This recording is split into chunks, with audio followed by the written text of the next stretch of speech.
Jadi ada pernah terjadi perdebatan dahulu antara saya ketika masih jadi dosen.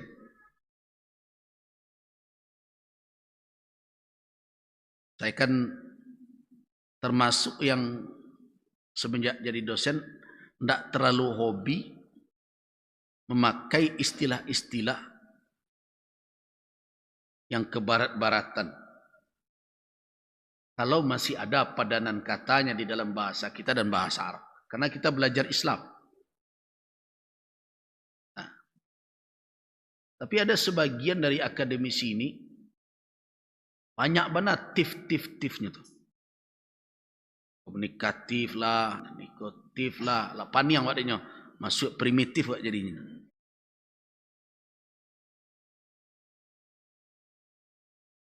Ya dulu akademisiko kalau makin tak mengerti orang jo keceknya, makin santiangnya. Nah sekali saya katakan, cobalah bahasakan dengan bahasa kita.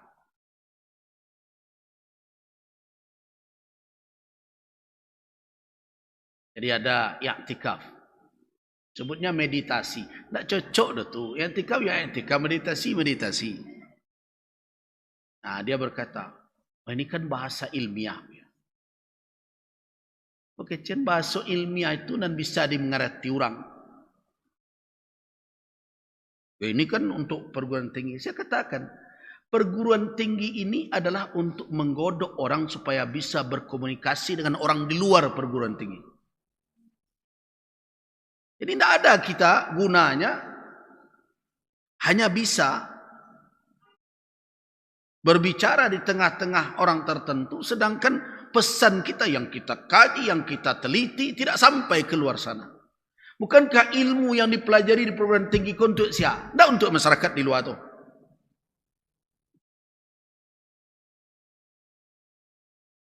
Jadi yang dikaji, yang diteliti oleh suatu lembaga institusi pendidikan ilmiah ya, itu di mana gunanya? Di tengah umat. Kan bukan di situ dipraktekkan. Misalnya, ini umpama. Ada pelajaran tentang fikih keluarga. Di situ ada nikah, talak, rujuk gitu ya. 5 orang talak di kampus tuh. Enggak. Karena di kampus tuh orang talak rujuk. Orang talak rujuk di luar itu. Karena itu seorang ilmuwan harus bisa membahasakan kajiannya kepada umat untuk menjawab kebutuhan mereka. Tidak perlu lu mempertinggi bahasa makin panjang orang makin santiang awak tidak ada ukuran modal itu. Tidak berbahasa Inggris benar lah, nak cari lo kamus kalau anda mengerti. Kemudian sekarang ulas, sekarang balik kau nampak panjang ni. Maka saya sering katakan kalau kita seperti ini di kampus, di dulu ya, kita semakin menjadi menara gading. Indah dicelik orang tapi tidak terjangkau orang. Nah, makanya kadang saya coba bawa dalam pengajian kita kadang-kadang kan ini seperti di kampus. Biarlah. Kenapa? Sebelum ada perguruan tinggi itu dulu, di mana perguruan tinggi umat Islam? Surau.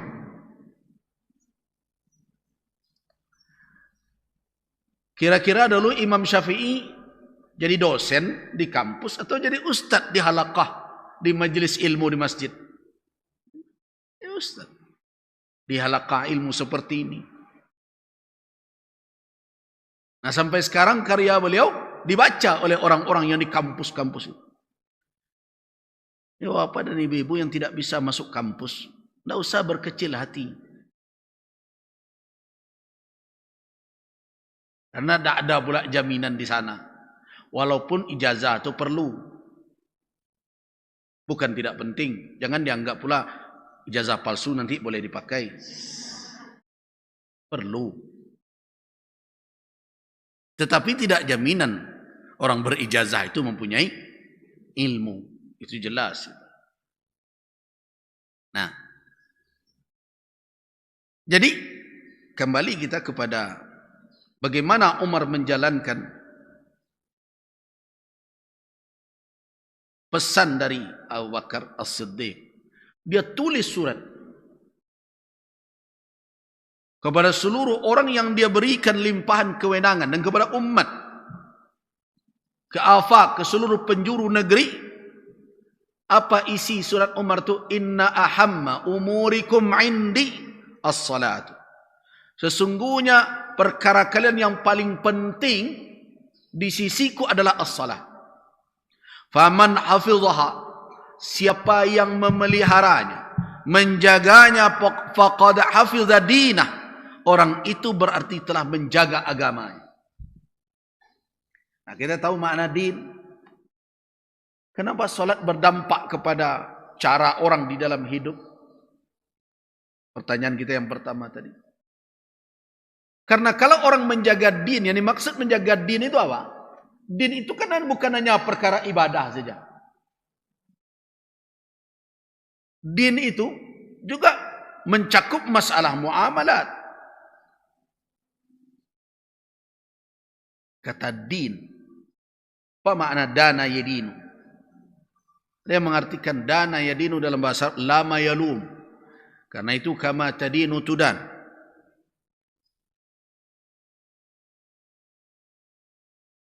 Apa maknanya din? Sesuatu yang menjadi beban tanggung jawab akan berakibat seorang itu akan dituntut dan berhak untuk dicela kalau menyia-nyiakan. Itu din.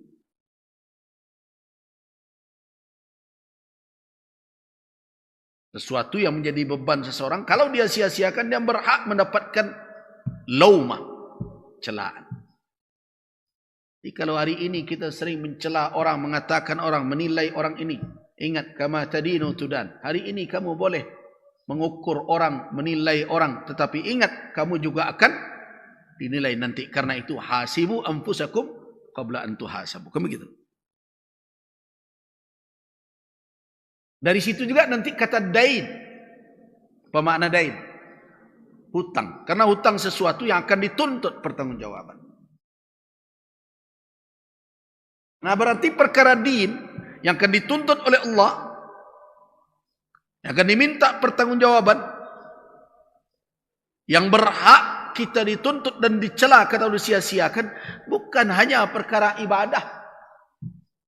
Ibadah mahdhah, bukannya perkara puasa, haji dan zakat. Termasuk hubungan antar sesama yang ada di dalam ketentuan syariat. Yang disebut dengan masalah muamalat. Apakah muamalat itu hubungan personal antara kita dengan yang lain? Atau hubungan finansial? Dan al-ahwal as-sakhsiyah, ada muamalat maliyah. Seluruh itu bagian dari din. Nah, kata Umar bin Al-Khattab, faman hafidhaha, siapa yang menjaga salat itu, faqad hafidha dinah, orang itu berarti telah menjaga agamanya keseluruhan. Wa man dayya'aha, dan siapa yang menyia-nyiakannya, fahuma lima siwaha adya'u. Ingat. Makanya berhati-hati. Ukurannya sederhana sebenarnya melihat orang punya amanah atau tidak. Faman dayya'aha, siapa yang menyia-nyiakan salat itu, fahuwa lima siwaha, maka dia terhadap yang lain adya', lebih mudah menyia-nyiakannya. Jadi kalau salat sudah diabaikan, yang lain akan tertinggal di situ. Enteng bagi dia untuk meninggalkan yang lain. Makanya saya katakan, kalau amanah yang dititipkan oleh Allah saja ke pundaknya tidak dia jalankan, bagaimana kita akan menumpangkan amanah kita ke pundaknya? Kalau kepada Tuhan saja dia tidak takut, ahlunya ketakut jawab. Matu awak tidak akan mengawasinya taruh. Apapun yang dibentuk, mau KPK, mau apapun sadonya. Berbagai cara, mau aturan dirubahnya. Tidak berubah aturan, nusandaknya letak aturan itu. Bukan. Jadi itu pentingnya amanah. Jadi kalau amanahnya kepada Allah, salat saja tidak dia tunaikan dengan benar, tidak dia jaga, bagaimana kita akan menumpangkan amanah kita kepadanya? Jadi jelas kan pedoman yang diberikan oleh Islam. Nah, jadi kata Umar bin Al-Khattab,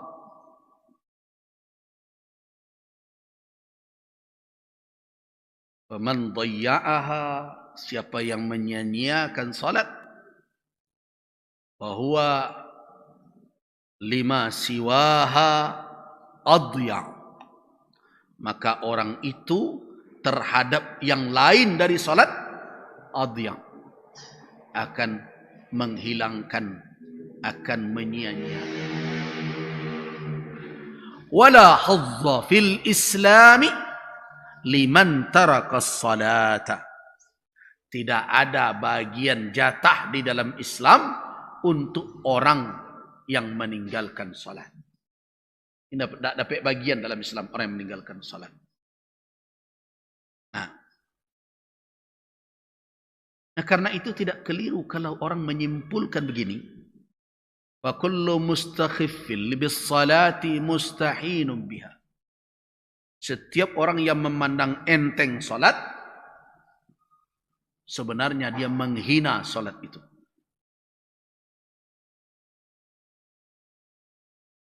Kalau dia sudah menghina salat, fahuwa mustakhifun bil Islam. Berarti orang itu memandang enteng Islam dan memandang hina Islam. Karena itu, kedudukan seseorang di dalam Islam, apakah dia punya tempat dalam Islam atau tidak, sangat ditentukan dengan apa? Dengan kedudukan dia tentang terkait dengan salat. Apakah dia jaga atau tidak? Orang apakah harap dengan Islam sebagai tuntunan hidupnya? Lihat bagaimana dia menjaga salat. Jadi khawatirlah, takutlah bertemu dengan Allah Subhanahu wa taala. Salat abai dalam prinsip atau dalam pandangan kita, karena Allah Subhanahu wa taala akan melihat kedudukan kita di dalam dinnya, dalam agamanya, ketika kita menempatkan salat pada posisi yang tepat dan benar. Nah, ini makna atau kedudukan Islam yang sangat penting di dalam kedudukan salat yang sangat penting di dalam Islam. Nah, bagaimana kedudukan salat dibandingkan dengan ibadah-ibadah lainnya?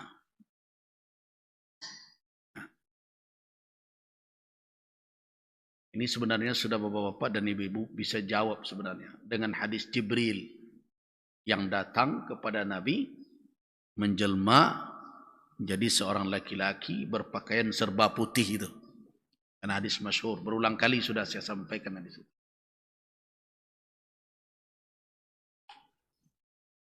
Di sana Nabi SAW menempatkan salat setelah syahadah. Ketika ditanya, "Qul li ya Muhammad ma huwal Islam?" Jawaban Nabi apa? Al-Islam an tashhada an la ilaha illallah wa anna Muhammadar Rasulullah. Terus apa lagi? Wa an tuqimas shalah. Kalau dibandingkan dengan ibadah lain, dia lebih dulu disebut oleh Nabi dibandingkan dengan siap. Lebih dahulu disebut oleh Nabi dibandingkan dengan zakat. Lebih dahulu disebutkan oleh Nabi dibandingkan dengan haji.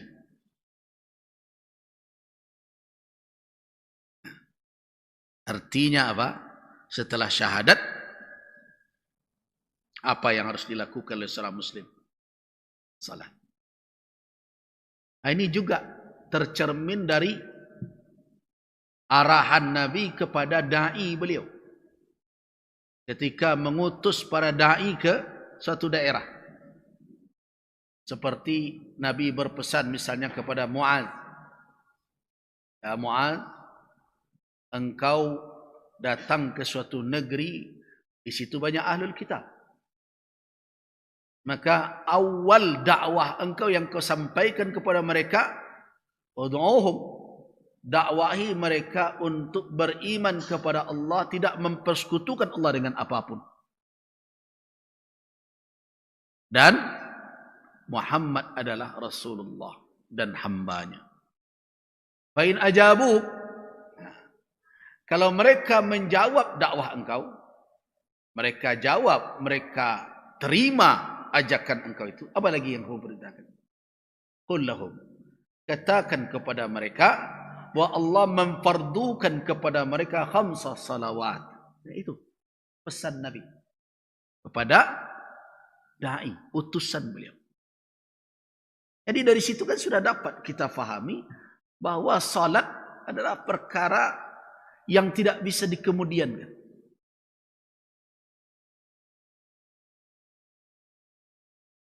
Karena awal perintah setelah syahadat yang harus dilakukan oleh seorang muslim apa? As-salat. Itu makanya pesan Nabi kepada dai, in ajabu, kalau mereka penuhi dakwah engkau, mereka jawab, artinya mereka terima, apa lagi yang akan kamu sampaikan ke mereka? Katakan kepada mereka bahwa Allah memfardukan, mewajibkan kepada mereka salat 5 waktu sehari semalam. Nah, begitu Nabi SAW memberikan kurikulum, kalau bahasa sekarang, kepada para dai beliau. Nah, kemudian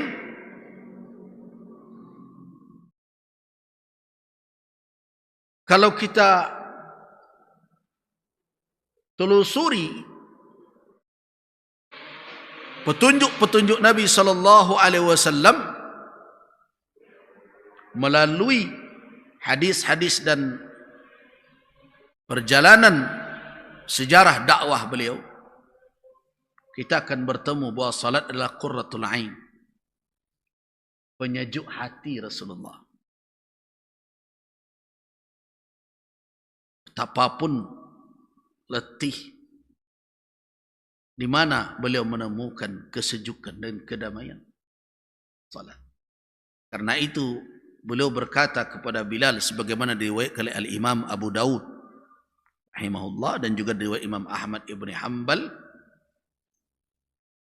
Apa kata Nabi kalau sudah tiba waktu salat?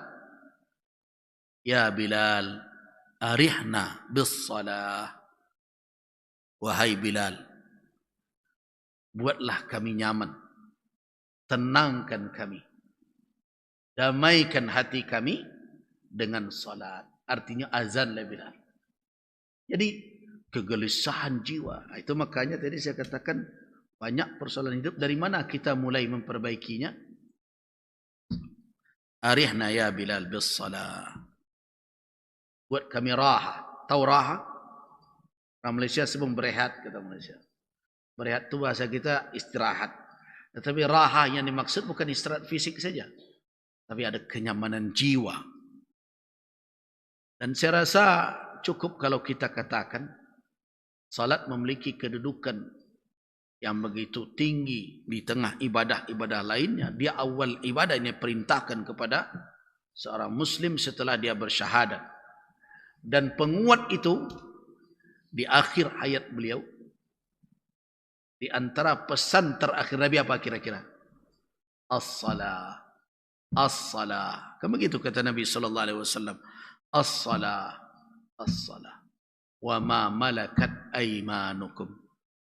Itu pesan Nabi di akhir dalam Musnad Imam Ahmad bin Hanbal. Ketika beliau akan wafat, apa yang beliau titipkan kepada umat? As-salah, salat, salat. Wa ma malakat aymanukum, dan budak-budak kamu sekalian. Berarti Nabi SAW betul-betul ingin menjaga hak Allah dan ingin menjaga hak manusia. Siapa yang paling mudah dianiaya oleh orang? Dizalimi? Budak. Jadi tampak beliau gandingkan antara salat dengan budak. Salat kaitannya dengan Allah, hak Allah. Menjaga budak yang kita anggap itu sebagai harta. Kan bagi pemilik budak, kan budak itu mal, harta. Potensi untuk berbuat sesuka-sukanya besar. Sedangkan menindak budak saja, kini dipabudaknya, Pak. Kita bukan budak dia. Penguasa hari ini kan bisa-bisa sudah seperti memperbudak. Pajak ke pajak, pajak ke pajak. Kurang siko naik pajak, susah siko naik pajak. Padahal kita bukan budaknya. Tapi ada sebagian orang nan sanang lo jadi budak. Menghambakan diri kepada manusia. Aneh. Padahal Nabi SAW mengingatkan. Yang dimaksud dengan wama malakat aimanukum itu apa? Kalian jangan sampai berbuat zalim. Jadi artinya hak kepada Allah tunaikan. Hak kepada manusia. Yang paling dekat karena itu sangat potensi untuk dizalimi. Hak mereka harus kamu tunaikan. Kamu harus bisa menjaga diri. Menjaga dua itu. Jadi kalau kita ambil kalimat yang pertama. As-salah, as-salah. Itu pesan Nabi sebelum akhir hayat beliau. Maka apa kesimpulan kita? Salat itu adalah awal Islam dan akhir Islam. Awal Islam seseorang. Setelah syahadat apa? As-salat.